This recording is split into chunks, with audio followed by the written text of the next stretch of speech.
Hey guys, I am Vikas Soni and I welcome you to our online learning platform Soni Classes. So बेटा last video में हम लोगों ने बात की थी कि एनडीए एग्जाम के लिए आपके एजुकेशनल क्वालिफिकेशंस क्या क्या होने चाहिए और भी कई सारी बातें की थी हमने। और आज की वीडियो में हम लोग बात करने वाले हैं कि एनडीए के एग्जाम में अपीयर होने के लिए आपके जो फिजिकल स्टैंडर्ड्स हैं वो क्या क्या होने चाहिए।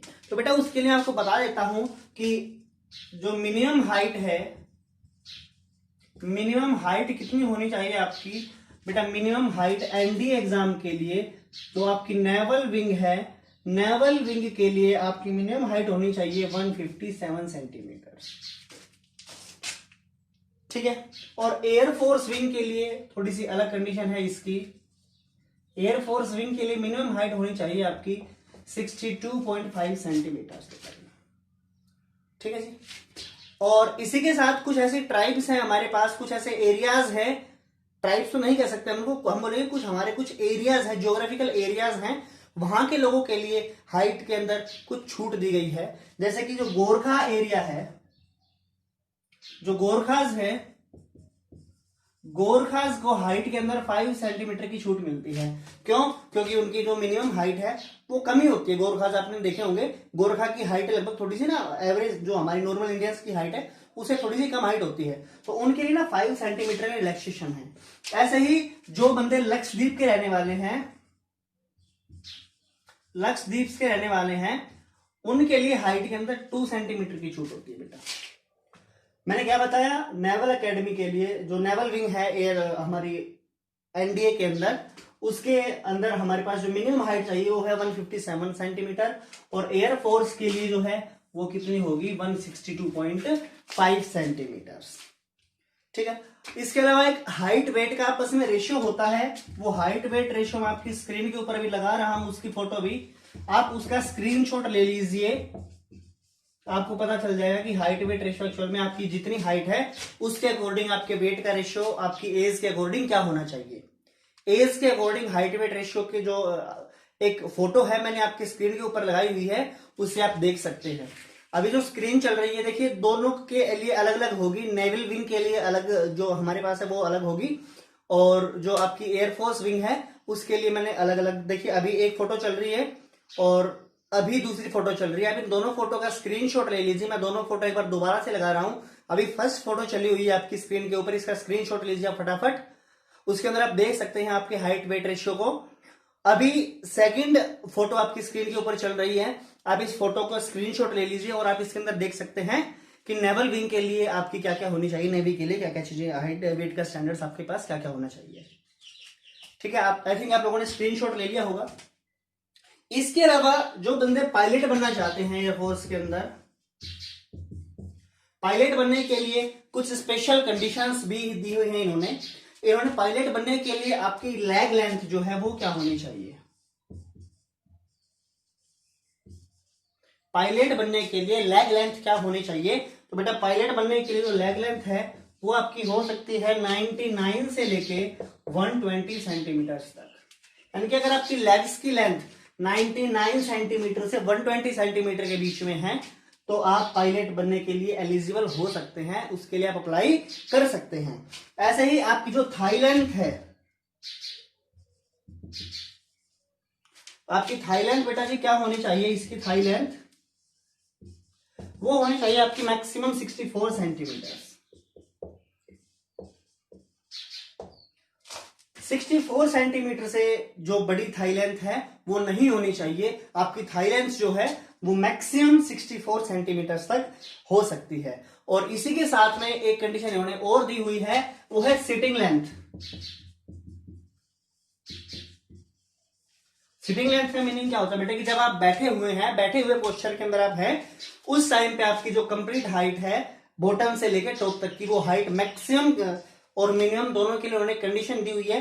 वो हाइट है आपकी 81.5 सेंटीमीटर से लेके, और आपकी हाइट हो सकती है 96 सेंटीमीटर तक।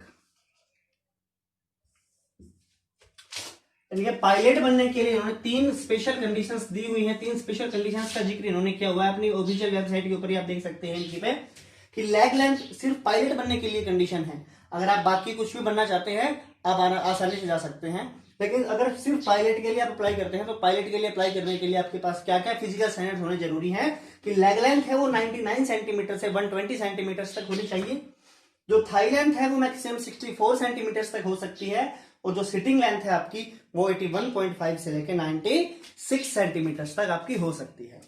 इसके अलावा आपके जो विजुअल स्टैंडर्ड्स हैं,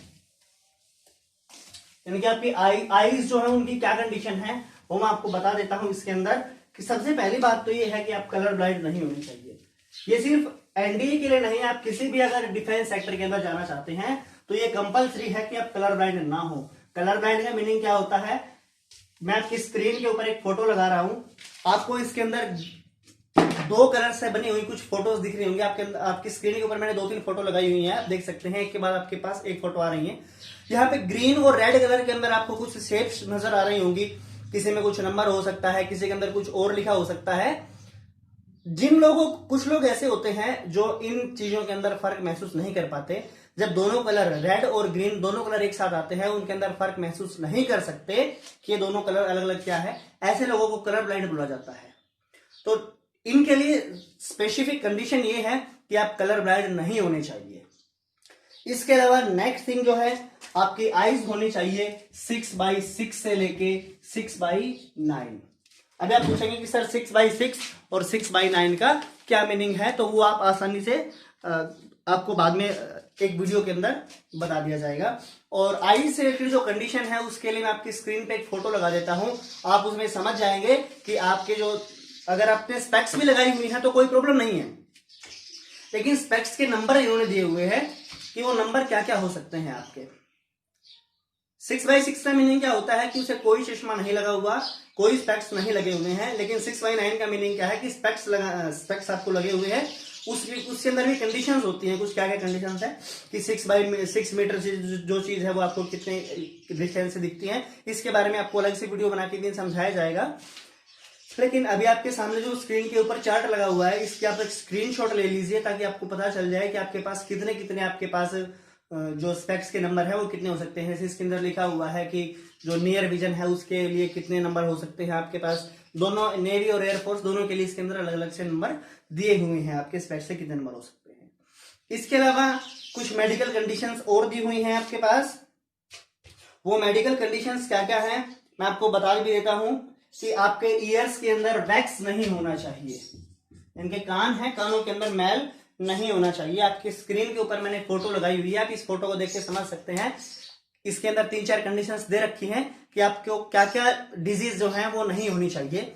इसके अलावा अभी देखिए एक और फोटो आपकी स्क्रीन के ऊपर अभी आ रही है, आपको एक स्क्रीन दिख रही होगी, इसके अंदर भी कुछ मेडिकल कंडीशंस का जिक्र किया हुआ है। आप इन्हें जो फोटो आपकी स्क्रीन के ऊपर आती जा रही है बेटा, उन दोनों का आप स्क्रीनशॉट लेते जाइए। मैं दोबारा से लगा रहा हूं, अभी कुछ मेडिकल कंडीशंस के 2 फोटो दिखाए मैंने आपको, दोनों फोटो मैं एक करके लगा रहा हूं यहाँ पे। आप दोनों का स्क्रीनशॉट ले लीजिए ताकि आपको आसानी से उनको आप समझ सकें। इसके बाद में मेन जो चीज आती है वो है टैटूज के बारे में। ये काफी इंपॉर्टेंट है। टैटूज अगर आपकी बॉडी के ऊपर आपने कई बच्चे होते हैं जो पहले ना समझे के अंदर या फिर शौक के लिए टैटू बनवा लेते हैं, बॉडी के ऊपर टैटू गुदवा लेते हैं। तो क्या अगर आपने टैटू बनवा रखा है तो क्या आप एनडीए का एग्जाम दे सकते हैं या नहीं दे सकते? तो इसके लिए बेटा मैं आपको बता देता हूं, आपके एल्बो से लेकर नीचे का जो पार्ट है, ये जो पार्ट आपको दिख रहा होगा, ये जो पार्ट है, इस पार्ट के अंदर की साइड पे अगर आपने कोई टैटू बनवाया हुआ है, टैटू भी किस चीज का हो सकता है, सिर्फ आपके नाम का, या तो आपके नाम का टैटू या फिर आपने कोई रिलीजियस मैटर लिखवाया हुआ है। जैसे कई लोग लिखवा लेते हैं जय माता दी, जय बजरंग बली, ओम नमः शिवाय, या फिर हमारे जो मोमडन लोग हैं वो कुछ भी लिखवा लेते हैं। अगर रिलीजियन टैटू है या फिर आपके नाम का टैटू है और हाथ के इस साइड में है तो आप एलिजिबल हैं, आप वो एग्जाम के अंदर बैठ सकते हैं, कोई प्रॉब्लम नहीं होगी। आप देख सकते हैं, मैंने भी जब छोटा था तब ऐसे ही एक बार मैं एक फेयर के अंदर, मेले के अंदर घूमने गया था। उस टाइम पे शौक के अंदर, आपको पता है बच्चों को क्या होता है, मैंने एक टैटू, अपने नाम का टैटू छपवा लिया था यहाँ पे। उसके बाद मैं एनडीए का एग्जाम खुद दे के आया हुआ हूँ, आप देख सकते हैं। मेरे को उन्होंने नहीं निकाला, एसएसबी इंटरव्यू के लिए मैं गया था, वहां पे उन्होंने इसको क्वालिफाई कर दिया था। उसके अलावा यानी कि मैंने आपको नंबर 1 कंडीशन बताई है कि हाथ के अंदर की साइड जो टैटू है, एल्बो से लेके यहां तक का अंदर की साइड अगर कोई टैटू है तो वो टैटू आपका चल सकता है। उसके अलावा अगर बैक साइड में आप कोई भी टैटू बनवाते हैं, वो टैटू चाहे आपने कुछ भी टैटू बनवाया हो वो नहीं चलेगा। कुछ लोग यहाँ पे कोई टैटू छपवा लेते हैं, वो टैटू नहीं चलेगा। बॉडी के और किसी भी पार्ट के ऊपर अगर आपने कोई टैटू बनवाया हुआ है, कुछ लोग नेक पे बनवा लेते हैं, कुछ चेस्ट पे बनवाते हैं, तो वो टैटू भी आपके नहीं चलेंगे। सिर्फ टैटू अलाउ कौन से हैं, यहां से लेके यहां तक, यानी कि आपकी एल्बो से लेके रिस्ट तक के टैटू, वो भी इनर पार्ट के अंदर, अंदर की साइड के जो पार्ट है आपका, उस पार्ट के अंदर, वो भी किस किस चीज के, या तो आपके नाम का टैटू हो या फिर हाँ जी रिलीजियस टैटू हो। इसके अलावा कुछ ट्राइब्स हैं हमारे इंडिया के अंदर, कुछ कम्युनिटीज हैं जिनके अंदर टैटू बनवाना कंपलसरी होता है, तो उनको छूट होती है। वो कुछ स्पेशल ट्राइब्स ही होती है, सिर्फ उन्हीं को छूट होती है। बाकी अगर आप लोग समझते हैं कि हमारा टैटू चल जाएगा, तो बेटा ऐसा बिल्कुल भी नहीं होने वाला है। इसके अलावा आपकी स्पाइनल कंडीशंस हैं। स्पाइनल कंडीशंस के अंदर आपके पास क्या क्या होना चाहिए, आपकी जो स्पाइन है उसके अंदर कोई भी डिजीज नहीं होनी चाहिए। स्पाइनल कंडीशन जो है आपकी स्पाइन के अंदर, आपकी रीढ़ की हड्डी के अंदर कोई भी डिजीज नहीं होनी चाहिए। इट मीन्स आपकी हड्डी जो रीढ़ की हड्डी है वो फ्लेक्सिबल होनी चाहिए। कुछ लोगों की रीढ़ की हड्डी इस तरह से बैंड में होती है, कुछ लोगों की पीछे की तरफ झुक जाती है, कुछ लोगों की रीढ़ की हड्डी आगे की तरफ ऐसे झुकी हुई होती है। तो ऐसी कंडीशंस बिल्कुल भी नहीं चलेंगी। रीढ़ की हड्डी जो नॉर्मल होती है इंसान की, वही रीढ़ की हड्डी आपकी होनी चाहिए। कुछ ज्यादा बैंड, जरूरत से ज्यादा बैंड हो जाता है कुछ लोगों के अंदर। जैसे कुछ लोगों के अंदर क्या होता है कि रीढ़ की हड्डी या तो आपकी आगे की तरफ ऐसे झुक जाती है या फिर पीछे की तरफ झुक जाती है, ऐसा नहीं चलेगा। कुछ लोगों में साइड वाइज भी ऐसा मूवमेंट होता है रीढ़ की हड्डी के अंदर, वो मूवमेंट भी नहीं चलेगा। इसके अलावा आपको कोई स्पेशल मेडिकल कंडीशन, यानी जो है कोई स्पेशल मेडिकल डिजीज आपको नहीं होनी चाहिए किसी भी प्रकार की। इसके अलावा एक दो क्वेश्चंस बच्चों के माइंड में और आ रहे होंगे कि मैंने लास्ट वीडियो के अंदर आपको बताया था कि जो मिनिमम एजुकेशन क्वालिफिकेशन है वो 12th क्लास होनी चाहिए। आप 12th क्लास में अपीयरिंग है तो भी आप एनडी का एग्जाम दे सकते हैं, और अगर आप 12th क्लास पास कर चुके हैं तो भी एनडी का एग्जाम दे सकते हैं। यहाँ पे एक कंडीशन आती है मिनिमम परसेंटेज की, कि मेरे पास कुछ बच्चों की क्वेरी आई थी कि सर कि मिनिमम परसेंटेज 12th क्लास में क्या होनी चाहिए। तो बेटा एनडीए ने साफ साफ बोला हुआ है कि कोई भी परसेंटेज जरूरी नहीं है। No percentage, no special percentage. आपकी चाहे कितने भी परसेंटेज हो, आप चाहे जस्ट पास हो 12th क्लास के अंदर, तो भी आप एनडीए के एग्जाम में अपीयर हो सकते हैं। ठीक है। इसके अलावा एक कंडीशन और आती है कुछ बच्चों ने, मैंने लास्ट वीडियो के अंदर एज के बारे में बताया था 16 to 19 के बारे में, लेकिन कुछ बच्चों ने बताया था जैसे हमारी गवर्नमेंट जो है कुछ एज रिलैक्सेशन का केस होता है, तो क्या हमें एज रिलैक्सेशन मिलेगी। तो कुछ स्पेशल ट्राइब्स होती हैं, यानी कि जो हमारी गवर्नमेंट के जो रूल्स होते हैं एज रिलैक्सेशन के, उन्हीं रूल्स के अकॉर्डिंग आपको एज रिलैक्सेशन दिया जाएगा। बिल्कुल एज रिलैक्सेशन दिया जाएगा। जो भी हमारे गवर्नमेंट ऑफ इंडिया के रूल्स रेगुलेशंस है रिलैक्सेशन के बारे में, यानी कि जो भी रिजर्वेशन के रूल्स हैं, जैसे कि ओबीसी के लिए कितना होता है, एससी एसटी के लिए, तो जो नॉर्मल रूल्स हैं हमारे एज रिलैक्सेशन के लिए अकॉर्डिंग टू रिजर्वेशन कंडीशंस, उन्हीं के अकॉर्डिंग आपको एज रिलैक्सेशन दिया जाएगा। एक और क्वेरी थी बच्चों की कि नंबर ऑफ अटेम्प्ट सर कितने हो सकते हैं इसके अंदर, कि हम कितनी बार मैक्सिमम अटेम्प्ट हो सकते हैं, अटेम्प्ट कितनी बार कर सकते हैं एनडीए एग्जाम को। तो एनडीए एग्जाम में आप कोई स्पेशल नंबर नहीं है, आप कितनी बार भी अटेम्प्ट हो सकते हैं जब तक आपकी एज कंडीशंस चल रही हैं।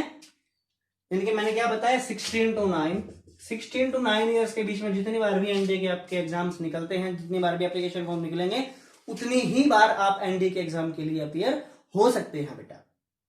इसके अलावा अगर आपको कोई स्पेशल क्वेरी और है तो आप मुझे कमेंट करके पूछ सकते हैं, या फिर मेरे ईमेल एड्रेस पे आप मेल भी कर सकते हैं। ईमेल एड्रेस है हमारा vsonyclasses@gmail.com। आप इस दिए हुए ईमेल एड्रेस पे मेल कर सकते हैं। मेल करके आप कोई भी आपकी क्वेरी हो पूछ सकते हैं, या फिर आप नीचे कमेंट सेक्शन में कमेंट करके भी आप पूछ सकते हैं। बेटा जिन बच्चों ने इस चैनल को सब्सक्राइब नहीं किया है वो चैनल को सब्सक्राइब कर दीजिए। वीडियो पसंद आई हो तो वीडियो को लाइक कर दीजिए, क्योंकि लाइक करने में आपका कुछ घटने वाला नहीं है। वीडियो को लाइक कीजिए और कमेंट करके बताइए आपको समझ में आया या नहीं आया, या फिर आपकी और कोई भी क्वेरी हो तो आप उसे भी आप कमेंट करके पूछ सकते हैं। तो चलिए आज के लिए इतना ही काफी है। मिलते हैं नेक्स्ट वीडियो के अंदर। उस वीडियो के अंदर हम एनडीए के सिलेबस के बारे में बताएंगे आपको कि एनडीए का सिलेबस क्या क्या है और क्या क्या चीजें हो सकती हैं। Okay, thank you, bye bye.